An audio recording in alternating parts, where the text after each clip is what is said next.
அனைவருக்கும் வணக்கம். மேசராசனையர்களுக்கு சுக்கிரனின் ஆட்சி வீட்டில் வக்ரம் புதனால் நிகழ்ந்து கொண்டிருக்கும் அக்டோபர் மாதம் 26ஆம் தேதி முதல் ராஜயோக பலன்களை பெறப்போகும் மேசராசி. அந்த வகையில் மேசராசனையர்களுக்கு என்ன மாதிரியான நன்மைகள் எல்லாம் ஏற்பட இருக்கு, கிரகநிலைகளின்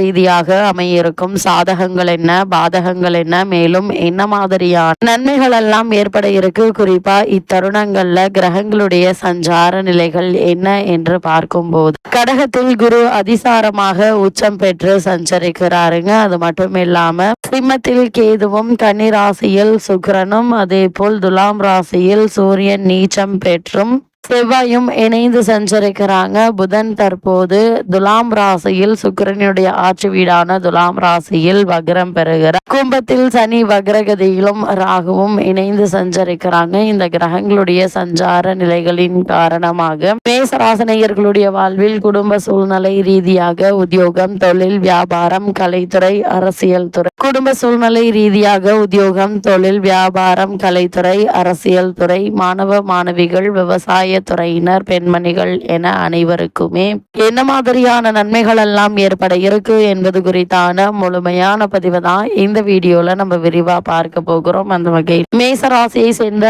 அஸ்வினி, பரணி, கிருத்திகை முதல் பாதம் வரை உள்ள நட்சத்திரக்காரர்களுக்கு குடும்ப சூழ்நிலை ரீதியாக என்ன மாதிரியான நன்மைகள் எல்லாம் ஏற்பட இருக்கு என்பதை தெரிந்து கொள்வதற்கு முன்னர் புதன் பகவானை பற்றி சற்று விரிவாக தெரிந்து கொள்வோம். புதன் பகவானை பொறுத்த வரைக்கும் புதனை வித்தை காரகன், வித்யா காரகன், மாதுளக்காரகன் என்று சொல்வார்கள். அது மட்டும் இல்லாமல் பொன் கிடைத்தாலும் புதன் கிடைக்காது என்று சொல்லும் வழக்கமும் உண்டு. அதாவது இந்த இடத்தில் பொன் என்பது செல்வத்திற்கான அதிபதி, குருவை குறிக்கும். குருவினுடைய பலம் இருப்பதை விட புதன் பலமாக இருக்க வேண்டும் என்பதையே சூட்சமமாக குறிப்பிட்டுள்ளனர். கல்வி, கலை, வித்தைகளுக்கு அதிபதி புதன் கிரகம். எந்த ஒரு விஷயத்தையும் கண்ணால் பார்த்தவுடன் அதை கையால் செய்வதற்கு புதனுடைய அனுகிரகம் வேண்டும். கற்றவர்களுக்கு சென்ற இடமெல்லாம் சிறப்பு. நன்கு படித்தவர்கள் கை நிறைய சம்பளம் வாங்குவதை கண்கூடாக பார்க்கிறோம். நம் வாழ்க்கைக்கு அடிப்படையான கல்வி செல்வத்தை வழங்குபவர் புதன் பகவான். அப்படிப்பட்ட புதன் பகவான் ஒரு விசித்திரமான கிரகம். செவ்வாயை போலவே புதனும் இரு அதிபத்திய கிரகமாகும். ஜோதி ஆச்சரியமாக மிதுனத்தில் ஆட்சி பெறும் புதன் ஆட்சி வீடான கன்னியில் உச்சம் பெறுகிறார். மீனத்தில் நீச்சம் அடைகிறார். அறிவு, ஞானம் இரண்டிற்கும் இவரே அதிபதியாகி படிப்பறிவு, பட்டறிவு இரண்டையும் மனிதனுக்கு உணர்த்துகிறார். விஞ்ஞானம், மெஞ்ஞானம் இரண்டிற்கும் காரணமாக திகழ்கிறார். அப்படிப்பட்ட புதன் பகவானை நாம் எவ்வாறு வணங்க வேண்டும் என்று பார்க்கும்போது புதன் பகவானை புதன்கிழமை என்றில்லாமல் நவகிரக புதன் பகவானை இந்த நாளில் வேண்டுமானாலும் வந்து வணங்கலாம். நவகிரக 9 முறை வலம் வந்து மனதார வேண்டிக் கொள்ளுங்கள். வேண்டியதெல்லாம் புதன் பகவான் தந்தருள்வார் என்பது ஐதீகமாக உள்ளது. அது மட்டுமில்லாமல் 6 லக்னங்களில் பிறந்தவர்களில் புதனின் வலு குறைந்து பலவீனமாக இருப்பவர்கள் சீர்காழிக்கு அருகில் இருக்கும் திருவெண்காடு ஊரில் கோவில் கொண்டிருக்கும் ஸ்வேதாரணீஸ்வரரை புதன்கிழமையில் சென்று வழிபட்டால் நல்ல பலன்கள் கிடைக்கும். சென்னையில் இருப்பவர்கள் போரூரிலிருந்து குன்றத்தூர் செல்லும் வழியில் இருக்கும் கோவூரில் குடிக்கொண்டிருக்கும் சுந்தரேஸ்வரரை வணங்கினால் கூடுதலான பலன்களை பெறலாம். அது மட்டுமில்லாம் புதன் பகவானை பொறுத்த வரைக்கும் சந்திரனுக்கும் தாராதேவிக்கும் பிறந்தவர்தான் புதன். குருவினுடைய மனைவியுடன் இக்குழந்தை வளர விரும்பாத குரு சந்திரனிடம் அக்குழந்தையை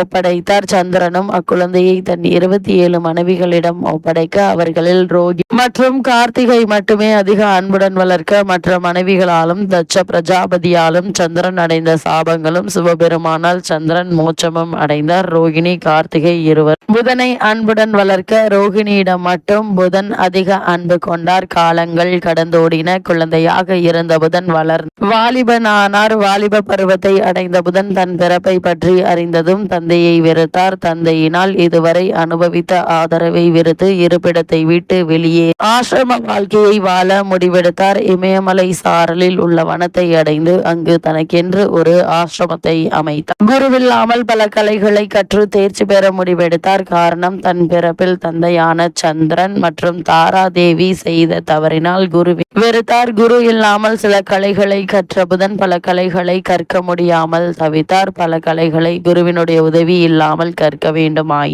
இறைவனுடைய அருள் வேண்டும் என எண்ணிய புதன் நாராயணனை நோக்கி தவம் இருந்தார். பல இன்னல்களை கடந்து தவம் புரிந்த புதனுடைய தவத்தை கண்டு நாராயணன் அவர் முன் தோன்றி அவருக்கு அருள் பாவித்தார். அது மட்டுமில்லாமல் இமயமலை அடிவாரத்தில் கௌரி தடாகம் என்ற இடத்தில் தனது ஆசிரமத்தை அமைத்து நாராயணன் அருளால் குருவே இல்லாமல் சகல கலைகளையும் கற்று தேர்ந்தார். புதன் பகவான் கலைகளால் பல உயரத்தை அடைந்த புதன் பிறப்பால் பல அவமானங்களை சந்தித்த புதன் தன் தந்தையான சந்திரனுக்கு பின்னால் தனக்கு வரவேண்டிய அனைத்து அரச பதவிகளையும் திறந்து ஆசிரம வாழ்க்கையை மேற்கொண்டார். புதன் தன் தந்தையான சந்திரனை வெறுத்து ஒதுக்கினாலும் பதவிகள் துறந்து ஆசிரம வாழ்க்கையை வாழ்ந்தாலும் சந்திரனின் அழகில் பாதியை கொண்டவராக இருந்தார். சகல கலைகளையும் கற்று அழகிய உருவமைப்பை கொண்ட புதனை கண்டு தேவ மாதர்களில் ஒருவர் அவரிடம் தன் மனதை பறிகொடுத்து தன்னை ஏற்றுக்கொண்டு தனக்கு இன்பத்தை அளிக்குமாறு வேண்டினால் தன் பிறப்பினால் ஏற்பட்ட அவமானங்கள் இனி எந்த ஒரு குழந்தையும் அனுபவிக்க கூடாது என்று எண்ணி அந்த தேவ மாதர் எவ்வளவு வற்புறுத்தையும் மனம் இறங்காமல் இருந்தார். புதன் பகவான் வேண்டுகோள் விடுத்த தேவலோக மாதுவை புறக்கணித்ததால் கோபம் கொண்ட தேவலோக மாது புதனை இனி அழியாக போகும்படி சாபமிட்டால் எந்த தவறும் செய்யாத தவறு நடந்துவிடக் கூடாது என எண்ணி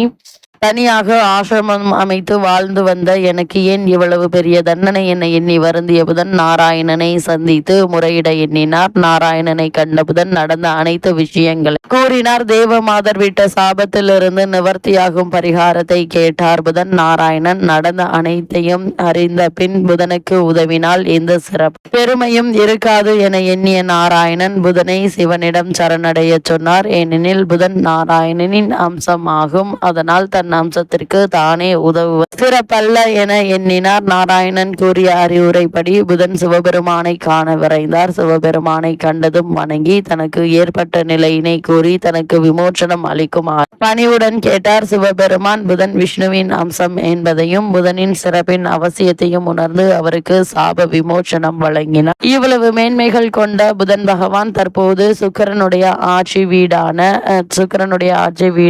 துலாம் ராசியில் வக்ரம் பெறுகிறார். இதன் காரணமாக மேசராசினியர்களான உங்களுக்கு என்ன மாதிரியான நன்மைகள் எல்லாம் ஏற்பட இருக்கு என்று பார்க்கும்போது பஞ்சமாதிபதி சூரியன் சப்தமஸ்தானத்திலிருந்து ராசி பார்ப்பது என்பது சிறப்பு வாய்ந்த ஒரு கிரக சஞ்சாரம் என்றுதாங்க சொல்ல வேண்டும். ராசிநாதன் செவ்வாய் இத்தருணங்கள்ல சொந்த ராசியில் ஆட்சி பெற இருக்கிறாரு. லாபஸ்தானத்தில் ராகு பலமாக அமர்ந்திருக்கிறாருங்க. 11ஆம் இடத்து ராகு கணிசமான லாபங்களை தருவார் என்பதால் நீங்கள் கவலைப்பட வேண்டிய எந்த ஒரு அவசியமும் இல்லைங்க. நீங்கள் எந்த ஒரு முயற்சிகளை நீங்கள் மேற்கொண்டாலும் நிச்சயம் உங்களுக்கு வெற்றி கிடைக்கும் என்பதை கிரகங்களுடைய சஞ்சார நிலைகள் தெளிவாகவும் உறுதியாகவும் எடுத்து காட்டுதுங்க. இக்காலகட்டத்தை பொறுத்த வரைக்கும் நல்ல ஒரு வேலை அமையிருக்கு. புதனும் இணைந்து ராசிக்கு 7ல் சஞ்சரிக்கிறாங்க. இதனால் நீங்கள் எதிர்பார்த்த இடத்தில் நல்ல ஒரு வேலை அமையிருக்குங்க. படித்து முடித்து வேலை இல்லாமல் இருப்பவர்களுக்கும் கூட ஒரு சிறு முயற்சியிலேயே நல்ல ஒரு நிறுவனத்தில் நல்ல ஒரு ஊதியத்துடன் கூடிய வேலை கிடைக்க இருக்குதுங்க. இருந்தாலும் கூட மேலும் என்ன மாதிரியான விஷயங்கள்ல நீங்கள் சற்று கவனமாக இருக்க வேண்டும் என்று பார்க்கும்போது தனாதிபதி சுக்கிரன் நீச்சம் அடைந்திருக்கிறார். பண விஷயத்தில் தடுமாற்றங்கள் வேண்டாங்க.